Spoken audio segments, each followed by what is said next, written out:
Hello, my name is Matthias Cavodio. I'd like to welcome you guys to my channel. Today we're going to talk about the Utopia crossover where the X-Men battle it out against the Dark Avengers. It's a pretty fun story. A lot goes on. There's a lot of moving parts in this particular story. What I like most about it is that they really build on the character of Cyclops. Like, Matt Fraction does a fantastic job in showing off that Cyclops is just this really incredible leader. He knows how to deal with this crisis, how to not only take control over the rebellious mutants that he's having to deal with, but also tell the U.S. government to shove it. You get to see this more rebellious side of Cyclops that from this point on, you're going to see more and more. And without further ado, let's stop wasting time and jump into the story. So, I don't know if I said this prior to this.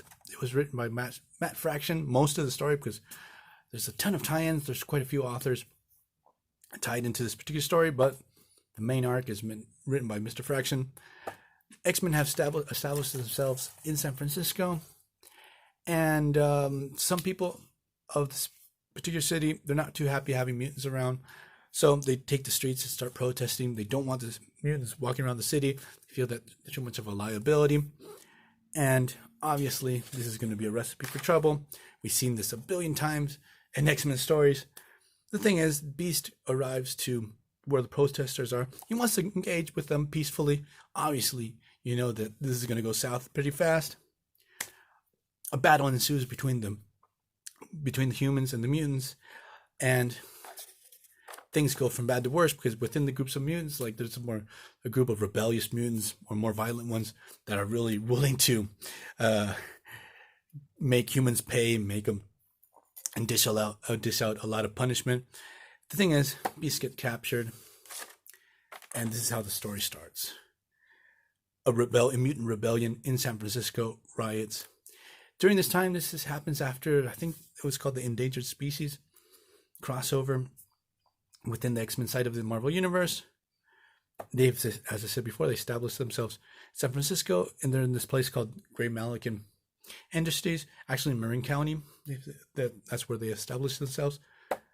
Cyclops discovers this whole situation and he starts to get really worried. He sends out the more experienced X-Men out there to take control of the situation, deal with mutant troublemakers, bring them in, get them off the streets, and also stop the human rioters, the human protesters from hurting innocent mutants that are just there protesting peacefully. So we have the X-Men having to deal with these younger mutants, most of them, in downtown San Francisco. So as the story progresses, what happens is that the Dark Avengers, because this is during the Dark Reign, Norman Osborn is the head of S.H.I.E.L.D. He has to take control of the situation. He has riots in the city of San Francisco. The Dark Avengers get involved, and here's where we're going to have a lot of fun. Because obviously, the Dark Avengers are all villains posing as heroes. And here we know we're going to have a pretty fun ride. So the thing is, obviously, when the Dark Avengers arrive, things go from bad to worse. They tease at least 3 or 4 times a battle between Colossus and Venom that we never see take place. It happens always off panel. And they should have made a tie-in to this. This would have been a totally awesome story where Colossus fights against Venom. Maybe he absorbs the symbiote for a time. You get symbiote Colossus or something like that. I just feel like this is a wasted opportunity because the thing is they tease it 3 times and we never get to see the full battle. So as the story progresses, the Uncanny Dark Avengers see that Norman Osborn sees that their involvement actually makes things worse. So what he does is he creates a group of mutants to control these mutants, but ones that are aligned to Norman Osborn's interests.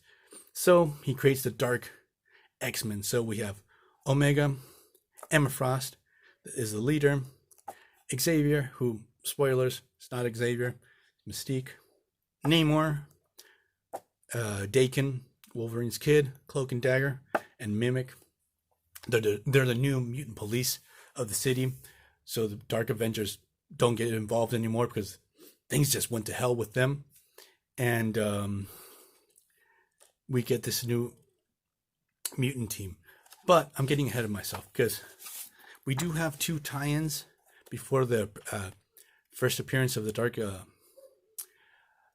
Dark X-Men, where X-Men and Gambit arrived to the cities during the initial riots, and Rogue's confrontation with Moonstone, who she's posing as Miss Marvel. This particular story is really good, and it's really interesting to see how Rogue and how writers are able to use her powers in new and more interesting ways. Like, it's pretty cool to see how she has to be really creative and trying to take down Moonstone. So this particular tie-in that takes place in X-Men Legacy, it's really worth the while. While we also have Gambit having to go up against Ares, that's also a lot of fun. So that takes place in X-Men Legacy. That, like, all the issues that tie into this, I'm going to put them in the description below, because there's a ton of tie-ins to this story. So here's where we get a round 2 between Moonstone and Rogue. Like, as I said before, this story and the way Rogue, like, as a character, she's grown a lot over the years. And, like, originally I didn't like her during the 90s, but, like, from this point on, I remember really taking notice of the potential of her character. She's fantastic, man. So, that aside, we get the Dark X-Men. Also, another one of the members of the Dark X-Men is Dark Beast, obviously. And Dark Beast is always working on some type of doomsday machine. This is like a machine that's going to remove mutant powers forever from the mutants that are causing the most trouble. And so you always know he has some really dark agenda. And one interesting thing is, like, you don't know if Emma Frost during this story has actually betrayed the X-Men and aligned herself with Norman Osborn, because she's part of Norman Osborn's cabal, like the previous equivalent of the Illuminati. Like, you don't know where her alliances are, if she's gone full-blown evil or not.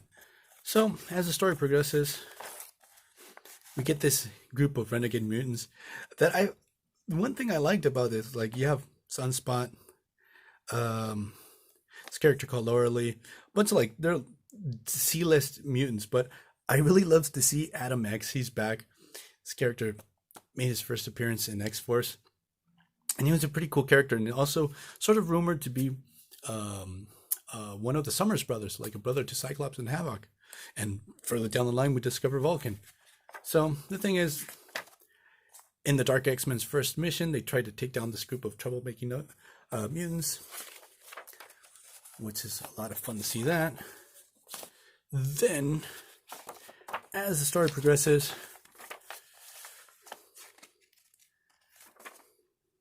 another thing is, like, these Dark X-Men, like, their tactics are really heavy-handed. Like, they're White Queen, or Emma Frost, on quite a few occasions, she has to, like, stop Daken from using lethal force. Like she has to explain to Daken, like, don't kill these guys. It's not in our main mandate to be killing people of our own kind. So, as the story progresses, just to make things more complicated, before things get even more complicated, with the involvement of Sentinels, we have this really badass moment where Cyclops arrives, has this debate with Norman Osborn over the whole situation. And, like, Norman Osborn's like, look, tell your people to stand down. We're going to take control. You're going to follow my mandate. And Cyclops is like, no, you just shut up. I'm going to do what my people need. Leave before things get even worse. Let me manage this situation. And the thing is, like, the way Norman Osborn is just left speechless with this whole situation. It's like he's completely floored by the way he's being treated by Cyclops. It's pretty hilarious. But this is the whole idea of Cyclops as a rebel, as this very strong political leader. He takes no shit from no one now. He's not second fiddle to Xavier, to no one. He's the one in control of this whole mutant situation. And that's just really cool. So, as the story progresses, they add just another factor to this. whole situation. One thing about Dark Avengers that I really enjoyed too is this whole rivalry and how they hate each other so much. Bullseye and Dakin. I always love the dynamic of their personal hatred between each other, that every time they're going to try to kill each other. So the thing is, as the story progresses, to even make the story even more complicated, a group of Sentinels attack the city. The Dark X-Men are able to deal with this particular situation. We have Danny Moonstar going to Las Vegas and making a deal with Hela, who is the queen of Asgardian Hell, for those who don't know. So this all builds up to the final battle, which totally kicks ass. The thing is, what we discover is actually Emma Frost was a double agent. She screws Norman Osborn over. It was like, the whole reason that she did the Dark X-Men thing was like to be able to spy on Norman Osborn, discover what the hell was going on, discover Dark Beast's secret plans, what the hell he was doing, what the government's plans were for mutants and stuff like that. While in the background, Cyclops brings back, in the middle of San Francisco's Bay, Asteroid M, and creates this mutant country called Utopia. It's like, he calls out all mutants of the world, go to this place, you're going to be safe. It's going to be a safe haven for mutants. And we get this final battle between the X-Men and the Dark Avengers, which is insane. We have Mike Deodato's art. Again, Colossus, battle against Venom. We don't get to see him. We get this really kick-ass battle between Bullseye and Archangel. We can see here the Archangel's back. For a long time we hadn't seen this particular incarnation. He's back. He's really lethal. He takes no shit for no one. So one of the really interesting, look at this battle. We have Danny Moonstone. She gets this insane power up from Hela to deal with Ares. Because the thing is, Hela is going to be like a pretty important part of the New Mutants part of the Marvel Universe further down the line. We have Iceman dealing with Mimic, classic character. But the most interesting, important thing is that Emma Frost jumps into Sentry's brain. As we saw a long time ago in New Mutants, that Emma Frost had shut the Void, the evil part of Sentry's mind, shut him off, blocked him off in Sentry's head. The thing is, she left a little back door in there for when needed. Because the thing is, to stop Sentry, because Sentry just would destroy everyone on Utopia, she jumps into Sentry's mind and liberates